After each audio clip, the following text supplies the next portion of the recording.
EDU-ARCTIC 2, Polar Research for Education, innovative program in Poland and Norway. Webinars. Today we will talk about thawing permafrost and how it affects Earth's climate. And we know connections between permafrost and infrastructure, thawing permafrost may be very dangerous for infrastructure built on permafrost.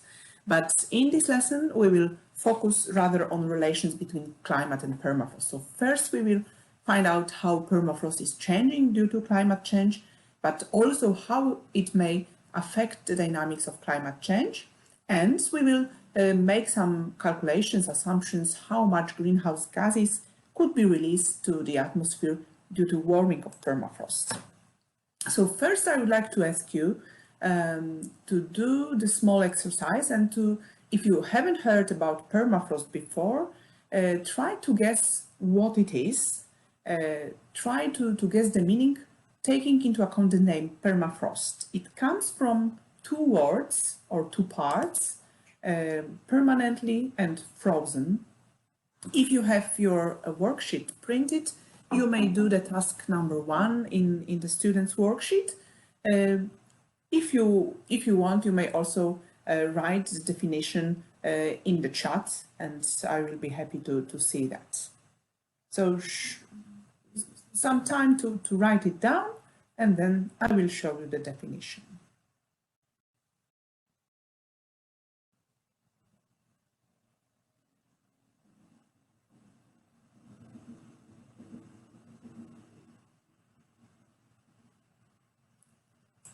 Okay, so the permafrost is permanently frozen ground. It's soil, rock, or organic material that remains at 0 degrees Celsius or below for at least 2 consecutive years. This is important that we have this long term, and it means that also during summer, permafrost or some parts of permafrost remain frozen. Okay, where it occurs? Basically, it's only on the northern hemisphere, and it's up to 25% of the land area of the northern hemisphere. You see here that we've got the bigger part is in Siberia, but we have also some patches of permafrost in high mountains, like Himalaya mountains. Here you see, but also in Europe we have in Alps and in Scandinavian mountains. The thickness of permafrost is varying depending on the region, depending on the climate, and it can be less than 1 meter, but it can be even more than 1 kilometer. When was it formed? So it formed basically during cold glacier periods thousands of years ago, even 30,000 years ago. It survived the warmer interglacial periods, including the Holocene. Some relatively shallow permafrost also formed during the second part of the Holocene, about 6,000 years. And we have also some very, very young permafrost patches that formed during the Little Ice Age, around 400 years ago. And there is an interesting fact that scientists in Russia managed to raise plants from fruits stored away by squirrels 30,000 years ago. So they, due to thawing permafrost, they were able to take the plants out of that, the fruits, and they dated back the fruits, and they found out that they are 30,000 years old, and it's the absolute age record. Maybe as the climate change is stronger and stronger, in next years other scientists may find some even older fruits, but at the moment we have this record of 30,000 years. Permafrost have various forms. So on land it's called terrestrial permafrost, and generally it's the coldest one, around -5 degrees Celsius. We have also permafrost on the seabed. It's called subsea permafrost.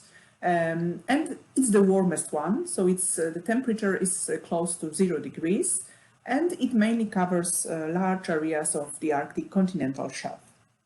We also have permafrost in mountains, in high mountains, in mid and low latitudes, and the formation of this permafrost is closely related to characteristic of the land surface. In the graphic you see the soil column of permafrost, and the upper part is called an active layer. This active layer is changing seasonally. During summer it usually stays unfrozen and freezes again during autumn and winter. Below the active layer we have thawing permafrost. This is the part that may also thaw. And below that we have constant permafrost, so this part is solid, frozen, and doesn't thaw at the moment, because with changing climate we may go deeper and deeper with the active layer. And the thickness of active layer depends on the temperatures in summer. In areas of cold summers, like in Canada, we have only 10 centimeters of active layer, so it's very thin. But in some areas with warmer summer, for instance in Siberia, in Yakutia, we have up to 3 meters of active layer, and in parts of discontinuous permafrost even up to 5 meters. So you may imagine that having up to 5 meters of frozen or of ground which is unfrozen and contains water and is becoming unstable also. And let's have a look what is the main threat in terms of infrastructure. In the permafrost column we may have ice wedges, so the blocks of ice which are still ice if they are not thawing, if the active layer is thin, then the ice is still ice, so it's not melting. However, due to rising temperature, we may have the active layer even thicker, so it becomes thicker, and this way the ice in the ice wedge is melting. And you may imagine that if it melts, the surface above it collapses. And think about how it affects the infrastructure, roads, airports, buildings that are built on the surface of permafrost. I also would like to invite you to do a short and easy demonstration. In the slides I will show you some photos taken from this demonstration so that you will know more. However, I encourage you to do it on your own, in the classroom or at home. So I believe you know that melting is a physical phase change during a temperature rise. So solid substance is transformed into a liquid state, and it can be observed with sea ice during summer. So sea ice is becoming just water. And we know that ice is melting, but what happens with frozen ground? We will have a look at that. So for this demonstration you need 2 cups, some water, mixture of soil, sand, gravel, and fridge. You fill 1 cup with water and the other one with ground, and you put some water to the ground as well, so that it contains circa 20% of water. And then you put it to the fridge and let it totally freeze. Next, you take both cups out of the fridge. To remove those parts, maybe it's a good idea to put it to the hot water for a moment, like the whole cup to the hot water, so that it melts a little bit around, and then you may put it to the bowl, any glass bowl. And you observe what happens to both shapes, both forms, and you see obviously that the ice form is melting, so it's becoming water. But the form of frozen ground is quite stable, so it's still, we see that some parts are here, water is here on the bottom. However, it is still formed this way. And I encourage you to do the demonstration with simulation of ice wedges. So you put ice cube inside this form. And once the ice is melting, then also the surface is collapsing. So the form is no longer stable. You may do that easily at home or in the classroom. Also, after this, this small demonstration, you may write down in the task, in the student's worksheet, task 2, your observations. So we call the process of becoming warmer, let's say, when the solid soil becomes warmer, we call it thawing. So permafrost is thawing, while ice is melting. So this is the difference. So with ice, you may think of defrosting meat. If you take the meat, frozen meat, out of the fridge, after some time it's becoming soft. Yeah, you may put your finger there. However, it's not liquid. So similarly with permafrost, it doesn't melt, it thaws. Scientists are observing the changes in permafrost, and to do that and to measure temperature of the ground, they are drilling some holes. The holes are called boreholes, and they put some tools to measure temperature, some thermometers, special ground thermometers inside, and they observe the changes at different depth levels. In the materials that are inside the educational package, you may find these graphs in bigger sizes, and you may compare temperature on different depths. At this moment, we will not do a lot about it, but I just want to ask you to focus on the upper part, because this is basically when the layer that is affected by temperature of the air above permafrost. So you see that the biggest differences in the temperature are around 15 meters. Below 40 meters, we have almost constant temperature, regardless of what happens at the surface.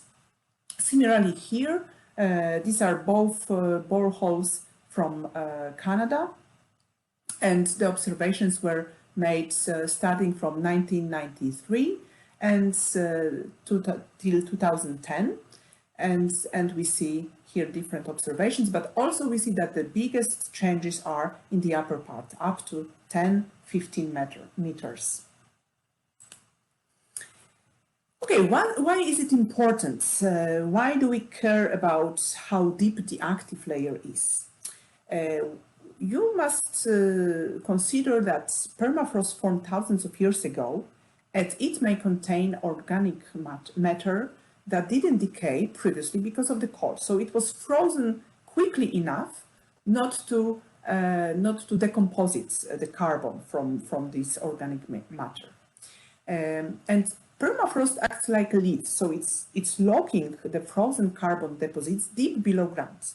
But once the upper layer of permafrost is thawing, so the thicker it is, the more deep we go, and this organic matter, which was deeper stored, also becoming to degrade. So it starts to decompose, and in this process, we have two options.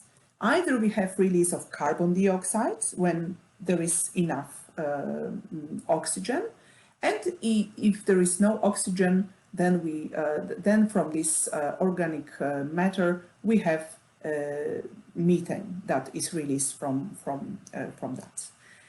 So think of that for centuries a massive stock of carbon was locked underground in the Arctic permanently frozen soil, but now due to climate change and due to having this active layer thicker and thicker, microbes are waking up and digesting frozen organic materials.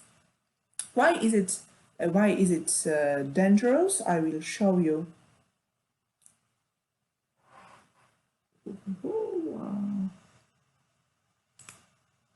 I will show you on a short video. Let's have a look what happens.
Okay, the links are in the package. I may send it to you also after our webinar.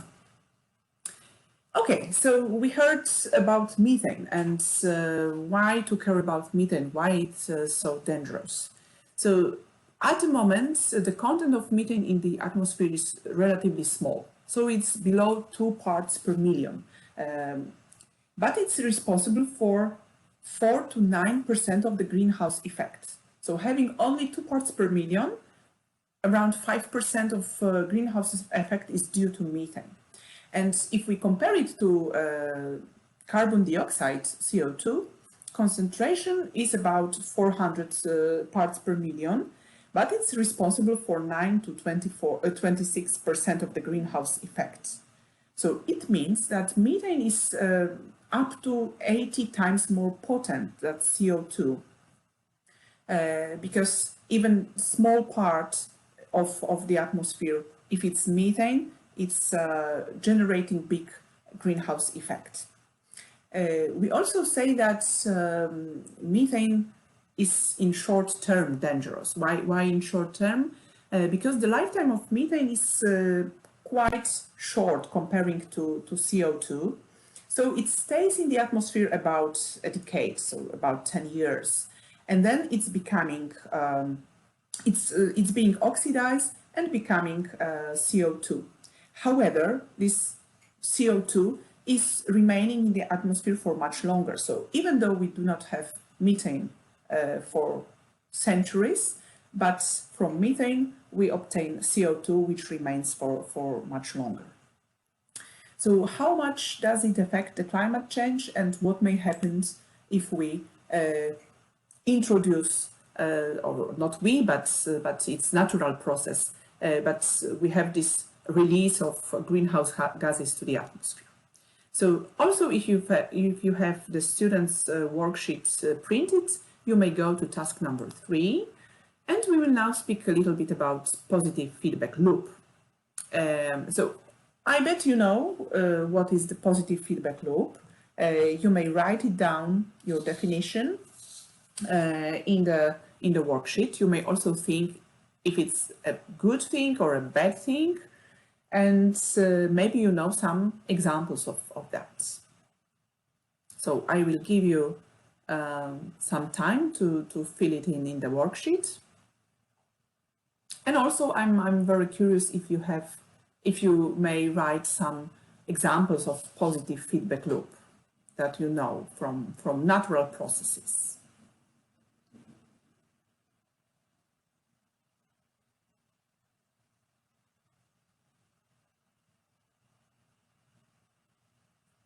You may write it down on chat.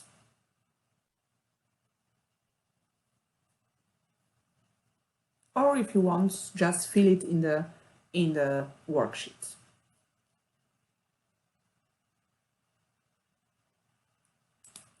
So a positive feedback loop occurs in nature when the product of reaction leads to an increase in that reaction.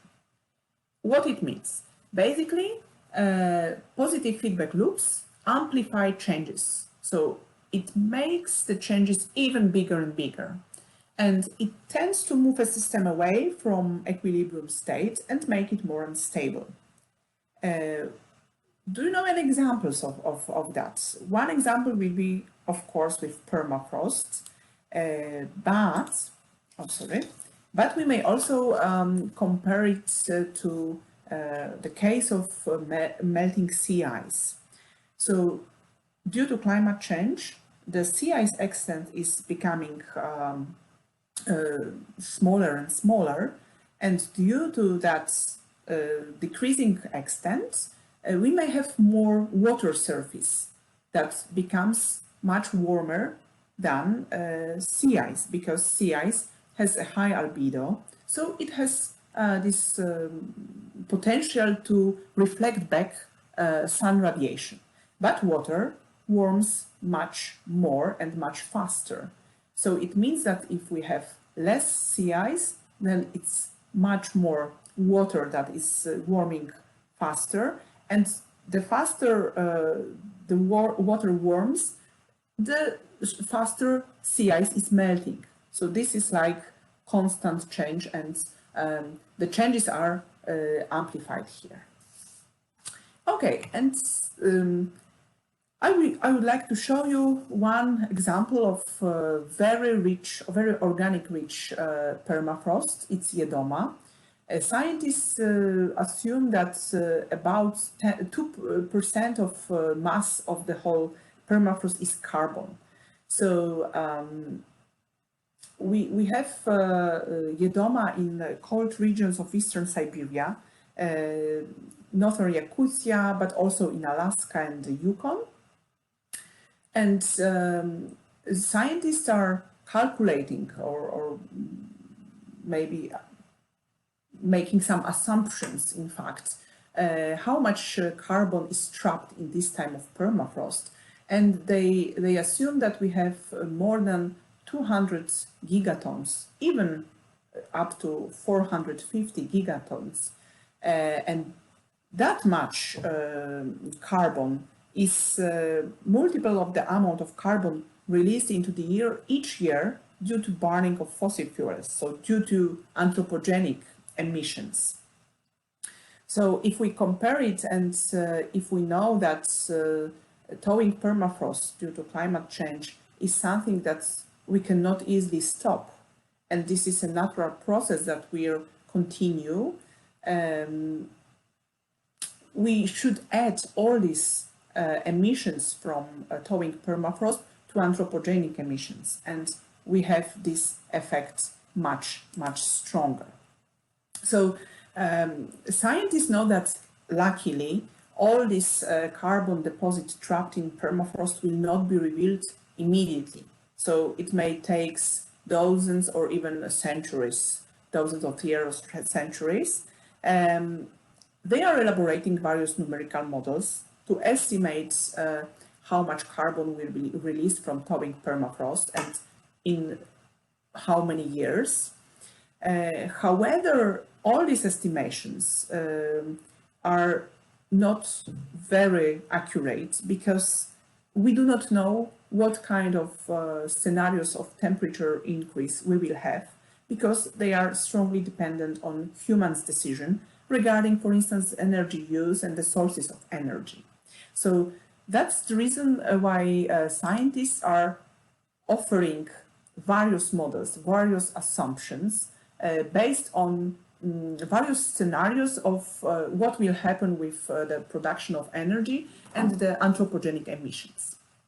And here you see the graph from Nature, so very important journal for scientists, about how much carbon could be released from permafrost And you see here till the end of this century or till the end of 2200 or even within next 300 years. So you see that these references are dedicated to what kind of scenario we will have regarding the anthropogenic emissions. But let's have a look at this most pessimistic one. So you see here that up to 180 billions of tons of carbon could be released. And I encourage you to do the task. Probably after our webinar, you may do that. The task dedicated to calculating the carbon released from permafrost, calculated to CO2 emissions, and compare to emissions of your country. So in task 4, you have such table. You may choose the scenario, then you may calculate or you may just take it from the graph, the number of billion of tons of carbon released by the end of this century from permafrost.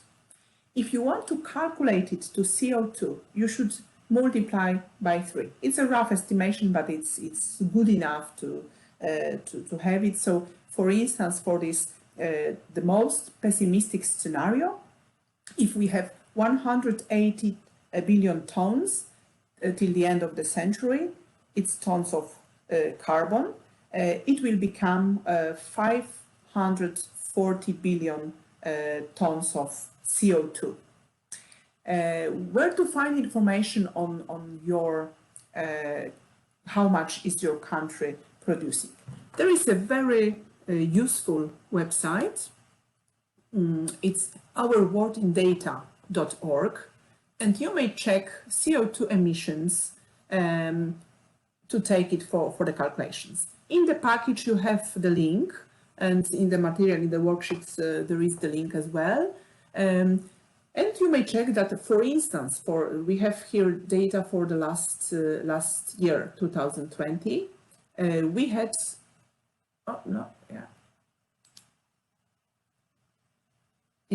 so we have around 35 billion tons of CO2.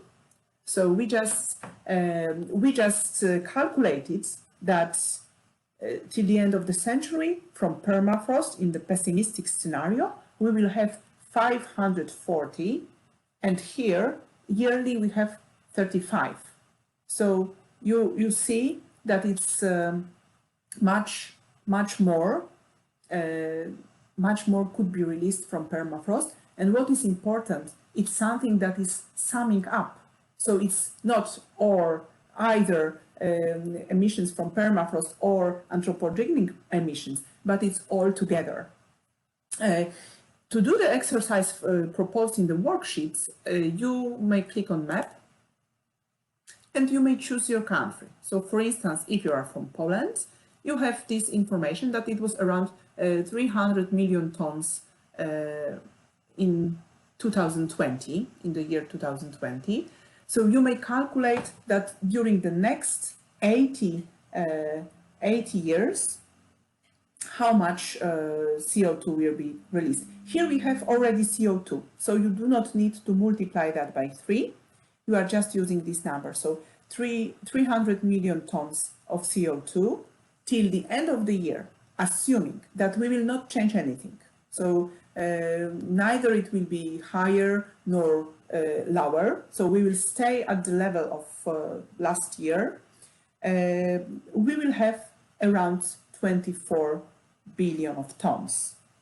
So comparing to 540 billion, it's 22 times higher of this natural release from permafrost comparing to what will Poland produce by the end of the century. You may of course do the calculation for any country here. So you may choose also, if you are working in groups, every group may take a different country and compare the countries with these emissions from permafrost. Okay. One more thing I would like to tell you is subsea permafrost. This subsea permafrost is relatively low known by scientists. I mean, there are still studies that should be conducted to know more. However, it's what scientists know about this subsea permafrost, that it might be extremely dangerous for climate. So subsea permafrost covers large areas of the Arctic continental shelf. So the continental shelf is a part of continent which is below the sea level, and it was the part of the continent previously. So many thousands years ago, the sea level was much lower, and during this time we had this part of the continent was upper, so it didn't form below the sea. It formed on land. However, due to the changes of sea level, now it's under the sea. Why to bother about these subsea permafrosts? We observe the degradation of subsea permafrost, and it has potential to release of a lot of methane from seafloor into the ocean, and then from the ocean also to the atmosphere. So there are gas hydrates. They are ice-like form of water and concentrated gas, which are quite stable at low temperatures and moderate pressures, but they are becoming unstable when the temperature changes.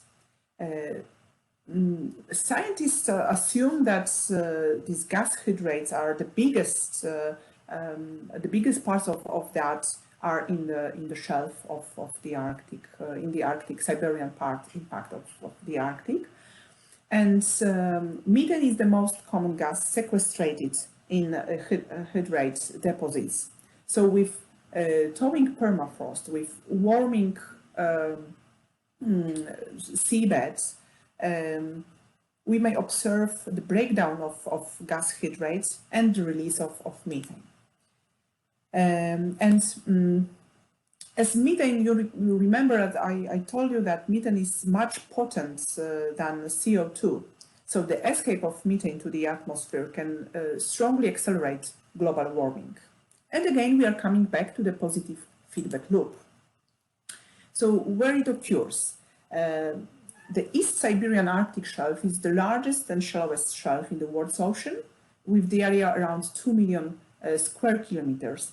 And it contains frozen organic matter called subsea permafrost, which developed really very long time ago. So we assume that around 2.5 million years ago, when the northern hemisphere cooled.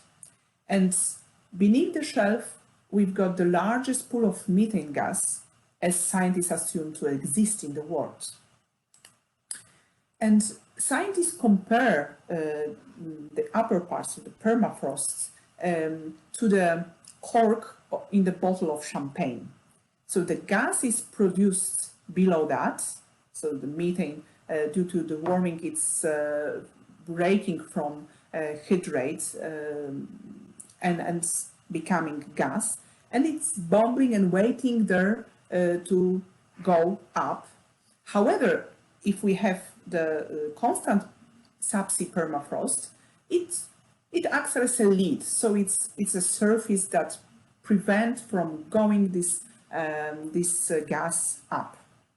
But when permafrost loses its integrity, and this is because of global warming, and we have some parts of permafrost which are not solid, which are not frozen at the moment, so there are the places that methane is releasing, and quite big amounts of methane are released, and we know that the process will continue because it will even strengthen the whole process. And to make the whole situation even more dramatic, we must say that the subsea permafrost is in most of the models of climatic models that are now elaborated by various groups of scientists. It's not taken into account because we do not know enough to include it in the models. For instance, we do not know how quickly the subsea permafrost will be destroyed, and how much methane do we have there, and how quickly it will be released to the ocean, how much will stay in the ocean, how much will go to the atmosphere. So there are still many questions to be answered before scientists may put this release of methane from subsea permafrost to the climatic models. But it means that taking into account that we know that the positive feedback loop will accelerate the whole process, we may think that even the worst case scientific scenarios of climate models may be underestimated. So it might be that the effect and the change of the temperature and the sea level increase could be much quicker, much faster than it's assumed in the models due to this release from subsea permafrost. So let's hope that it will not be the case. However, you need to know that and take it into account and think about it when you plan your actions, because we all may have an impact on what is happening in terms of production of greenhouse gases. Thank you very much for your attention. Watch other recordings from webinars on our YouTube channel, youtube.com/EDU-ARCTIC. EDU-ARCTIC 2, from polar research to scientific passion. Innovative nature education in Poland and Norway receives a grant of 240,000 euros received from Iceland, Liechtenstein and Norway under EEA funds.